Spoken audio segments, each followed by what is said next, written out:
IVF చికిత్సలో 25% భారీ discount, free doctor consultation, free ultrasound scan, logo launch, Andro max advanced male infertility centre ను కూడా ప్రారంభించారు. Welcome to PD TV. ప్రస్తుతం ఆంధ్రప్రదేశ్ రాష్ట్ర రాజకీయాల్లో వైఎస్ఆర్ కాంగ్రెస్ పార్టీ వరుసగా విజయాలు సాధించినటువంటి మున్సిపల్ కార్పొరేషన్ స్టాండింగ్ కమిటీ ఎన్నికల గురించే అందరూ కూడా చర్చించుకుంటూ ఉన్నారు.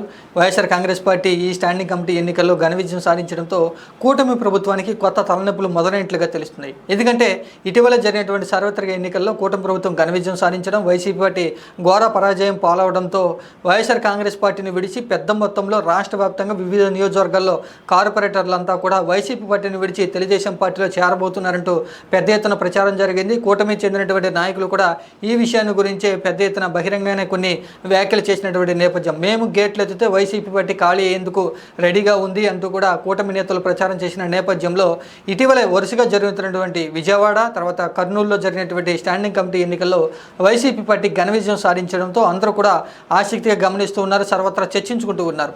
ఇక్కడ కూటమి ప్రభుత్వం అధికారంలో ఘన విజయం సాధించి అధికారంలో ఉన్నా కూడా వైఎస్ఆర్ కాంగ్రెస్ పార్టీ నేతలు ఏ విధంగా విజయం సాధిస్తున్నారంటూ అందరూ కూడా ఆలోచన చేస్తూ ఉన్నారు.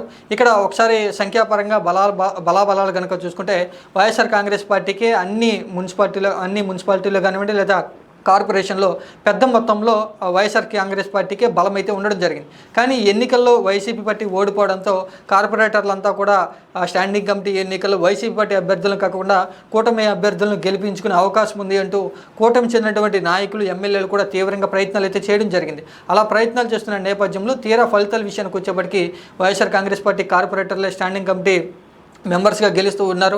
ఇటీవల విజయవాడలో జరిగినటువంటి అన్ని స్థానాల్లో కూడా వైఎస్ఆర్ కాంగ్రెస్ పార్టీ అభ్యర్థులు గెలుపొందడం జరిగింది. నిన్నటి రోజున కర్నూలులో జరిగినటువంటి అన్ని స్థానాల్లో కూడా వైసీపీ పార్టీ కైవసం చేసుకోవడంతో మొత్తంగా వరుసగా స్టాండింగ్ కమిటీ ఎన్నికల్లో వైఎస్ఆర్ కాంగ్రెస్ పార్టీ అభ్యర్థులు గెలుపొందడంతో ఇప్పుడు కూటమి చెందినటువంటి స్థానికంగా ఉన్నటువంటి ఎమ్మెల్యేలు, మంత్రులకి కొత్త తలనొప్పులు, అలాగే పార్టీ అధిష్టానం నుంచి తెలుగుదేశం పార్టీ అధిష్టానం నుంచి కొంత ఆదేశాలు వచ్చినట్లుగా తెలుస్తుంది. ఇక్కడ ఎన్నికల్లో ఓడిపోవడానికి గల కారణాలు ఏమిటి అనేటువంటి ఇష్యూ గురించి ఆలోచన అయితే చేస్తున్నట్లుగా తెలుస్తుంది.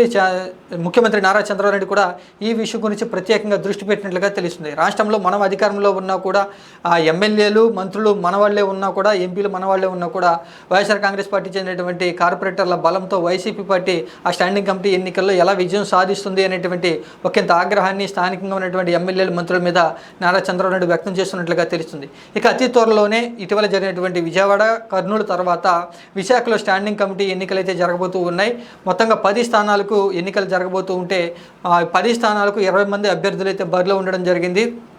ఇటు వైఎస్ఆర్ కాంగ్రెస్ పార్టీ, ఇటు తెలుగుదేశం పార్టీ అభ్యర్థులు కూడా, అంటే కూటమి చెందినటువంటి అభ్యర్థులు కూడా ఈ స్టాండింగ్ కమిటీ ఎన్నికల్లో విజయం సాధించాలని పెద్ద ఎత్తున కూడా అందరూ ఆసక్తిని అయితే చూపిస్తున్నారు. ఇక్కడ విశాఖలో బలాబలాలు కనుక ఒకసారి గురించి చూసుకుంటే వైఎస్ఆర్ కాంగ్రెస్ పార్టీ ఆ 10కి 10 స్థానాలను గెలుచుకునేటువంటి అవకాశం స్పష్టంగా కనిపిస్తూ ఉంది. ఆ 10 స్థానాలు కూడా వైసీపీ పార్టీ సునాయాసంగా విజయం సాధించే అవకాశం ఉన్నా కూడా ఇప్పటికే సార్వత్రిక ఎన్నికలు ముగిసిన తర్వాత వైఎస్ఆర్ కాంగ్రెస్ పార్టీ చెందినటువంటి కార్పొరేటర్లు 12 మంది కూటమిలు అయితే చేయడం జరిగింది, తెలుగుదేశం పార్టీ చేరడం జరిగింది. ఇప్పుడు ఎన్నికలు మరికొద్ది రోజుల్లోనే జరగబోతున్న తరుణం, ఆ తర్వాత ఉప ఎన్నికలు కూడా రాబోతున్నాయి. స్థానిక సంస్థల ఎమ్మెల్సీ ఉప ఎన్నికలు రాబోతున్న తరుణంలో భారీ మొత్తంలో వైఎస్ఆర్ కాంగ్రెస్ పార్టీ కార్యకర్తలు కూటమి వైపు చూసే అవకాశాలు ఉన్నాయంటూ వార్తలు వస్తున్న నేపథ్యంలో త్వరలో జరగబోయేటువంటి విశాఖ స్టాండింగ్ కమిటీ కార్పొరేషన్ ఎన్నికల్లో ఎవరు గెలుస్తారా అనేటువంటి విషయం గురించి కూడా అందరూ ఉత్కంఠగా ఎదురు చూస్తున్నారు. ఇటు వైఎస్ఆర్ కాంగ్రెస్ పార్టీ మరొకసారి విజయం కనుక గెలిస్తే కనుక ఇటు కూటమి ప్రభుత్వానికి మరింత తలనొప్పి పెరిగే అవకాశం కనిపిస్తుంది, మరింత టెన్షన్ కూడా పెరిగేటువంటి అవకాశం అయితే ఉంది. ఒకవేళ తెలుగుదేశం పార్టీ చెందినటువంటి స్టాండింగ్ కమిటీ మెంబర్లుగా ఎవరైనా గెలిస్తే కనుక ఇటు వైఎస్ఆర్ కాంగ్రెస్ పార్టీకి ఒక కొత్త తలనొప్పి అనేది మొదలైనట్లుగానే చెప్పుకోవచ్చు. ఎందుకంటే సార్వత్రిక ఎన్నికల్లో ఘోర ఓటమి తర్వాత స్టాండింగ్ కమిటీ ఎన్నికల్లో కూడా వైఎస్ఆర్ కాంగ్రెస్ పార్టీ కార్యకర్తలు వైసీపీ పార్టీ అభ్యర్థి కాకుండా కూటమి ప్రభుత్వానికి ఓట్లు వేస్తున్నారంటే అటు వారందరినీ కూడా గుర్తించాలి, ఆ వారందరినీ కూడా పార్టీ నుంచి సస్పెండ్ చేయాల్సిన పరిస్థితి వైసీపీ కూడా ఉంటుంది. కాబట్టి విశాఖ స్టాండింగ్ కమిటీ ఎన్నికల్లో వైసీపీ పార్టీ ఎలా అయినా సరే ఆ 10 స్థానాలు గెలవాలని పార్టీ అధినేత వైఎస్ జగన్మోహన్ రెడ్డి ఇప్పటికే నిన్నటి రోజున తనతో కలిసినటువంటి విశాఖ కార్పొరేటర్లు అందరూ కూడా దిశానిర్దేశం చేయడం జరిగింది.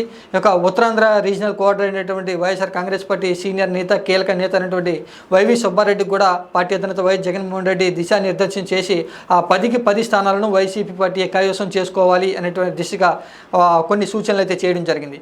ఇక విశాఖ స్టాండింగ్ కమిటీ ఎన్నికలు ముగిసిన తర్వాత ఆగస్టు 30వ తారీఖున విశాఖకు స్థానిక సంస్థల ఉప ఎన్నికలు కూడా జరగబోతున్నాయి. దీనికి సంబంధించి కూడా వైఎస్ జగన్మోహన్ రెడ్డి ఇప్పటికే ఆదేశాలు జారీ చేయడం జరిగింది. ఎలా అయినా సరే ఉప ఎన్నిక అంటే ఆ ఎమ్మెల్సీ స్థానాన్ని గెలవాలి అని పార్టీ అధిష్టానం ఆలోచన చేస్తూ ఉంది.